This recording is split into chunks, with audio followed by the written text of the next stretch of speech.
Kemudian yang terakhir saya beri ijazah tentang Al-Fatihah ya, karena ini surat yang populer. Kalau saya ijazahi Quran 30 juz pasti sampean nggak hafal. Atau ijazah surat Baqarah, kalau mau Baqarah mau. Ijazahi surat Baqarah mau 2 juz setengah. Mau Mas Asep? Ya Fatihah aja yang gampang ya. Nah, ya kulhu Fatihah ini paket ringan ini. Tapi pahalanya apa? Besar. Ini beda ya, artinya selama ini mungkin Anda baca tapi monoton ya. Tapi ini saya bacakan teks aslinya tentang istilahnya itu mazaya itu kelebihannya Fatihah.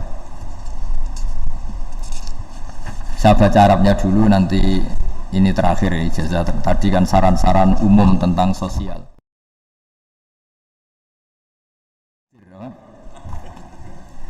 Tak bacakan supaya sampean tahu keramatnya Bismillah.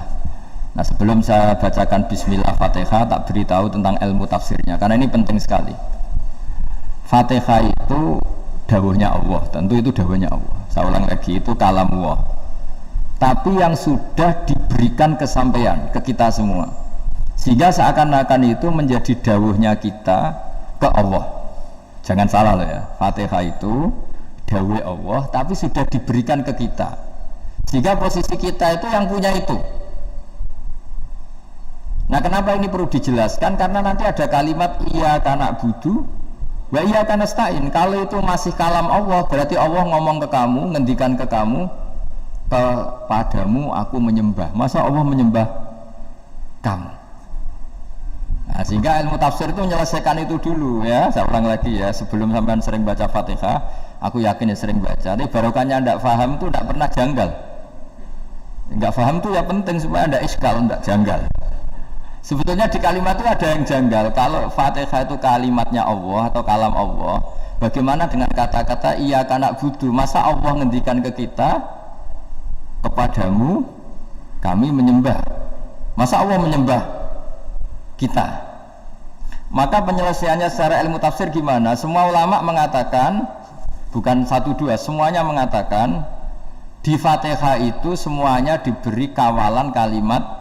Saya ulang lagi ya, di Fatihah itu semuanya diberi awalan kalimat qulu, katakan wahai hambaku begini ya, katakan wahai hambaku begini.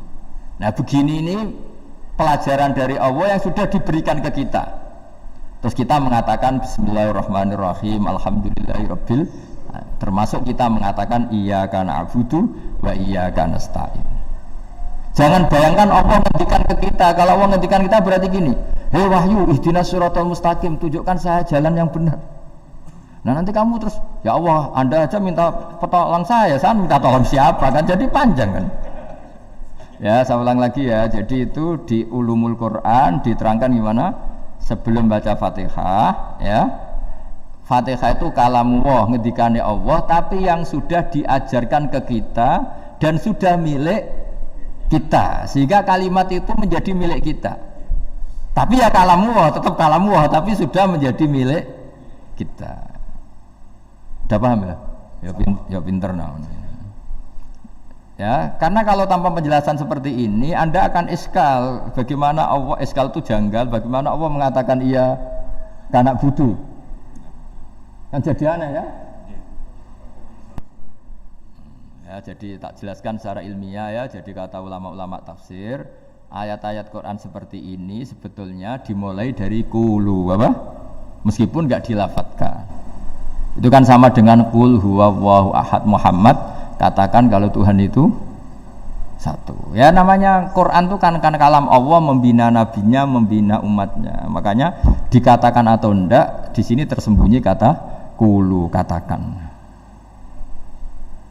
Ya, jadi ya ibarat apa itu, kamu ngajari anak kamu lah, panggil jenengan bapak kulo. Itu maksudnya anak itu, kalimat itu kalimat kamu, tapi kamu ajarkan ke anak kamu. Terus anak kamu bilang, Pak jenengan bapak kulo. Nah, ketika kamu mengatakan jenengan, bukan kamu mengatakan jenengan anakku, berarti anakmu itu bapakmu, kan lucu kan. Anak kamu ajari jenengan bapak kulo, kamu engkau bapak saya. Terus anak kamu mengulang, jenengan atau kamu bapak saya. Berarti itu kalimat yang kamu ajarkan, tapi sekarang sudah milik anak kamu. Kalau itu kalimat kamu kan lucu, masa anak kamu bilang bapak? Nah itu seperti itu. Jadi ulama memberi solusi atau jawaban iya karena abudu. Iya itu sebelumnya ada kata-kata kulu, katakan wahai hambaku, hubungan kamu dengan saya adalah katakan iya karena butuh wa iya karena nasta'in.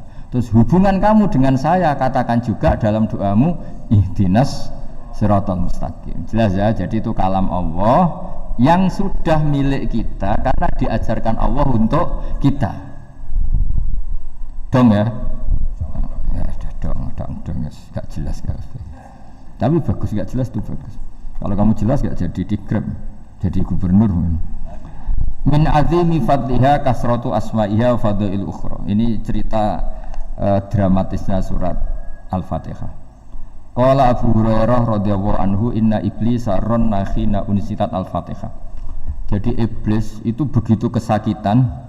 Ini kitab Abu Abdul Farad karangannya Syekh Muhammad Alawi, juga kutipan dari beberapa kitab. Yang jelas beliau sendiri juga ngutip dari beberapa riwayat di beberapa hadis. Halaman 1, 2, 3. Ketika Fatihah turun itu iblis kesakitan. Kayak orang sakit gigi lah, tersiksa-siksanya karena turunnya surat apa? Al-Fatihah. Artinya kalau Anda baca Fatihah dijiwai, maka Anda melemahkan setan, melemahkan iblis. Wa qala Mujahid, khina unzilat Fatihatul kitab ronna fastama indahu asyayatin. Jadi ketika Fatihah itu turun, iblis itu terkapar lah kira-kira, sampai dijenguk banyak setan. Jadi gambarnya di ICU lah kira-kira gitu kalau sekarang itu, entah COVID entah enggak tahu, pokoknya di ICU sampai dijenguk banyak setan. Enggak tahu bawa apa enggak tahu, pokoknya dijenguk banyak setan. Nah nyangoni karena ini apa? Ketuanya apa? Pingsan, sakit. Jadi iblis itu sakit sampai dijenguk anak buahnya setan-setan. Ya semoga kalian semua tidak kenal setan. Kalau kenal berarti teman, apa? Wa qalu misla dzalik wa qala lahum laisa mimma taquluna syai'un walakin unzilat suratun laisa ajru qailiha illa an harrama alaihi nar jahannam. Saya ini bukan sakit fisik kata iblis. Kamu tidak usah jenguk saya, datangkan dokter terbaik, tidak usah. Saya ini tidak sakit fisik. Saya ini sakit karena ada surat yang diturunkan, yang pahala yang melafatkan surat itu pasti selamat dari neraka. Padahal misi terbesar saya ini supaya manusia masuk neraka. Sekarang punya tamengnya. Wah pusing kan? Ya seperti orang lah, goda sampean ternyata sampean setia, itu kan pusing.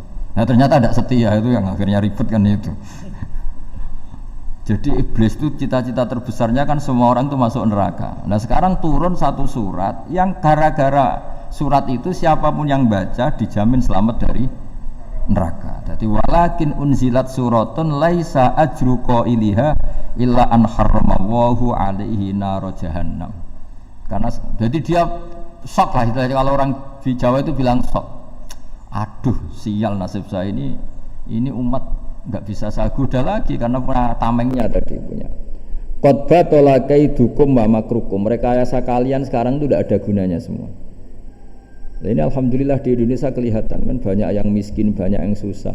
Tapi selagi mereka masih sholat, itu keinginan mencari halal itu masih tinggi. Kayak apa kita di tengah kota, jauh dari anak istri, jauh dari tetangga. Biasanya kalau orang jauh dari anak istri, tetangga kan sakar PDW. Tapi yang soleh masih banyak, sudah jauh dari keluarga tetap lurus. Loh kalau yang dekat lurus kan wajar, konangan wong akeh kan.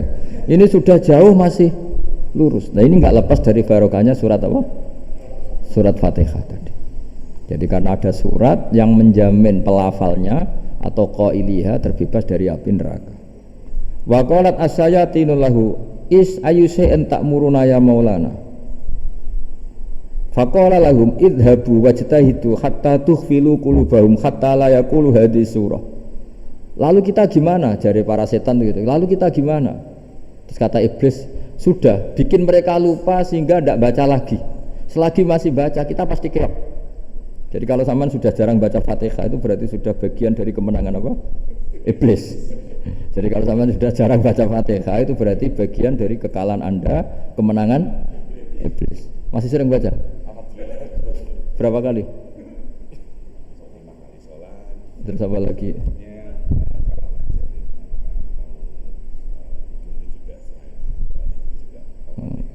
5 kali tok itu.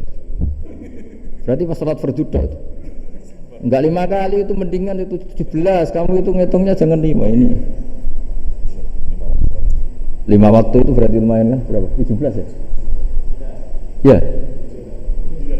17 ya? Ya. 17, tapi kalau makmum tuh sering separuh kan, apalagi makmum tarawih. Ya kan? Makmum tarawih itu bacanya Fatihah ada yang sempurna enggak ya? Ya enggak lah. Baru alhamdulillah rabbil alamin mampu ruko ikut ruko gitu. Makmum kan yang tarawih lah Mas. Kalau tarawih jarang sempurna ya. Fatihahnya itu. Kan imam sudah ruko. Kamu bacanya Fatihah sampai mana biasanya? Baru setengah ya. Ya paling pas tarawih aja kan enggak sempurna ya. Apalagi kalau imamnya sing kilat tuh waduh malah. Nah, ketika Fatihah itu sebegitu keramatnya, sebegitu topnya, itu setan rapat, singkat cerita itu yang tadi dipimpin oleh iblis yang sedang terkapar apa? Terus tali obatnya enggak ada, cuma dia shock karena ada surat yang turun yang melafatkan itu pasti selamat dari apa? Neraka. Nah ini gimana saran Anda? Terus sarannya adalah bikin orang-orang itu lupa tidak baca Fatihah. Nah ini rapatnya iblis. Idzabu wajtahidu hatta tughfilu qulubahum hatta la yaqulu hadis surah. Kala yuksiru qiraataha wa la yakunu lahum ajrun wa thawabun bal yakunu lahum adzabun wa iqabun. Jadi saya mohon selama ini Anda sudah baca, tapi mungkin hanya rutin saja. Napa rutin? Saja. Jadi barokahnya ngaji ini kamu punya kekuatan atau punya semangat membaca karena ini surat yang luar biasa. Ibarat gini, kalau sampean tanya, saya juga sering mikir, masa Gus hanya surat kok punya kekuatan seperti itu? Di dunia ini kata Allah, mulai Nabi Adam sampai kiamat, nggak ada yang bisa menandingi kekuatan kalimah. Kalimah itu kata-kata. Nggak ada yang bisa menandingi kata-kata. Misalnya Anda nge-grab berangkat istri cuek, berangkat cuek, itu beda dengan ketika meskipun satu kalimat, wes Pak, muga-muga dilindungi pangeran, mungkin jenengan selamat, itu menjadi teduh dan semangatnya luar biasa karena kayak mendapat support. Jadi kira-kira kalimat itu hubungannya kita dengan Allah, Fatihah itu seperti itu. Kamu melafadzkan satu kata-kata yang dibenarkan langit bumi, dibenarkan aras, dibenarkan malaikat, dibenarkan semua penghuni di dunia ini, sehingga itu efeknya luar biasa. Itu seperti gini ya, kamu cerai sama istri terus nikah lagi katut babon 10 tahun anak kamu dididik ibunya benci kamu dan memang Anda layak dibenci dididik dan sampai nggak pernah manggil kamu Pak. Suatu saat kamu tentu rindu kan ingin dipanggil bapak oleh anak kamu. Suatu saat anak ini manggil kamu Pak wah itu senengnya bukan main, hanya sebuah kata-kata. Makanya kadang-kadang orang itu tanya sama kiai, ijazah lafadz ini gunanya apa sih? Itu ijazah-ijazah itu untaian kata-kata, yang kata-kata ini dibenarkan langit dan bumi dan aras dan para malaikat, sehingga efeknya itu luar. Nah ibarat seperti itulah, kamu melafadzkan Fatihah itu melafadzkan kata-kata yang dibenarkan Allah dan Rasul dan semua malaikat, semua penghuni langit. Maka ini efeknya pasti luar. Nah di sini lah orang-orang dulu tuh tahu keramatnya itu, sehingga ketika melawan Belanda, melawan Jepang dulu itu kalimat-kalimat itu menjadi mantra yang luar biasa. Doa yang luar biasa. Tapi di era modern karena orang sudah tidak ngerti itu, dianggap itu mantra, jimat, khurafat, bid'ah, waduh ribet malah. Sebetulnya tidak seperti itu. Memang kata-kata ini kekuatannya luar biasa. Sama kesakitan hati kamu juga karena itu. Ngojek wangilan ya. Lah Pak di bojo kok kowe gagah tok kene. Wah, iku seling terus mesti. Padahal kalimat itu kan tidak melukai secara fisik, tapi apa kerjanya sesuk sarasa-rasa. Karena terus dengan pengadilan seperti itu kan, ngapain kerja demi perempuan yang seperti ini? Lagi-lagi kata-kata ini luar. Nah bayangkan kalau kata-kata itu adalah kalimat yang diajarkan Allah lewat Rasulnya, lewat malaikat Jibril. Kayak apa kekuatannya itu? Nah kira-kira Fatihah itu gitu. Kalimat yang baik, kalimat thayyibah diajarkan oleh Allah dan Rasul, kayak apa kira-kira kekuatannya? Pasti luar biasa. Wong support yang dikatakan istri kita, anak kita aja luar biasa. Apalagi ini support yang diajarkan Allah dan Rasul. Ya makanya saya mohon kalau baca Fatihah, baca kalimat-kalimat thayyibah ketika sholat itu dijiwai. Ya misalnya Rabbana lakal hamdu mil'us samawati wa mil'ul ardi wa mil'u ma syi'ta min syai'im. Engkau zat yang layak dipuji dan pujian ini memenuhi langit dan bumi. Karena kita tahu nggak ada sejengkal di alam raya ini kecuali di situ ada rahmat Allah. Misalnya kamu bisa lewat sampai rumah saya, kamu mungkin anggap biasa saja. Coba kalau ngalami likuifaksi, tahu-tahu bumi ini ambles, bisa ngelewati yang likuifaksi itu luar. Tanyakan orang pernah ngalami likuifaksi di Sulawesi, itu melihat bumi bisa diinjak nggak ambles itu, wah luar. Nah, sama nggak ngalami itu sehingga lewat bumi ya biasa aja. Coba kalau ngalami seperti tidur, ya biasa aja. Coba kalau ada gempa, bahwa bumi tenang ini sudah nikmat yang luar biasa. Masa kamu ngakuin nikmat nunggu digituin? Ya kan? Nah, itu. Makanya baca Fatihah dijiwai lah bahwa ini kalimat yang luar biasa. Nah, saya teruskan. Warwa Muslimun fi sahihihi an Ibnu Abbas radhiyallahu anhuma annahu qala bainama Jibril alaihi salam qaitun dan Nabi sami anaqidan min fawqi farafa'a ra'sahu faqala hadza babun minas sama futihal yawma lam yuftah qaddu ilal yawm fanazala minhu malakun faqala hadza malakun nazala ilal ardi walam yanzil qattu illa yauma fasallim wa qala abshir binuraini qad utitahuma lam yu'tahuma nabiyyun qabla fatihatul kitab wa khawatimu suratil baqarah. Jadi suatu saat Jibril ini jagongan kira-kira gitu sama Rasulullah, tahu-tahu langit pun gemuruh. Langit gemuruh kata Jibril, terus semuanya ngangkat kepala ke langit. Ini pintu langit baru ini dibuka, yang sebelumnya tidak pernah dibuka seperti ini. Turunlah malaikat, yang malaikat ini pun malaikat spesialnya nggak malaikat murahan lah kira-kira gitu, yang nggak pernah turun ke bumi kecuali juga saat itu dengan penyambutan yang luar biasa, dengan semuanya tidak pernah terjadi hanya karena bahwa surat Fatihah. Jadi ini surat yang luar biasa, pengawalannya lewat malaikat yang spesial, nggak pernah turun di bumi kecuali saat itu, penyambutannya juga nggak pernah seperti itu, baru seperti itu. Jadi semuanya itu spesial. Nah, kenapa ini spesial? Karena di situ ada isi puja-puji kepada Allah Subhanahu wa ta'ala. Ada ikrar kita, alhamdulillah rabbil alamin, ar-rahmanir rahim. Ikrar ini penting. Kalau contoh paling gampang gitulah. Kamu punya istri selama ini cerewet terus. Suatu saat ngomong, "Pak, tak angen-angen ra ono wong lanang koyo sampeyan." Wah, itu langsung tidak ada lelaki sebaik engkau. Itu sama senangnya, masya Allah. Karena ada ikrar dari seorang istri ke kamu. Nah, bayangkan kalau ikrar kita sebagai hamba diakui oleh Allah Subhanahu, maka ikrar ini akan dicatat sebagai kebaikan kita yang kita panen nanti di akhirat. Karena ada ikrar. Kita ikrar bahwa alhamdulillah rabbil alamin. Kita ikrar ar-rahmanir rahim. Kita ikrar maliki yaumiddin. Kita ikrar iyyaka na'budu wa iyyaka nasta'in. Sampai misalnya jadi orang Indonesia, ketemu orang Indonesia yang makmur di Jerman, terus lupa Indonesia. Kamu orang Indonesia, enggak, ada orang Indonesia. Mangkel gak kira-kira?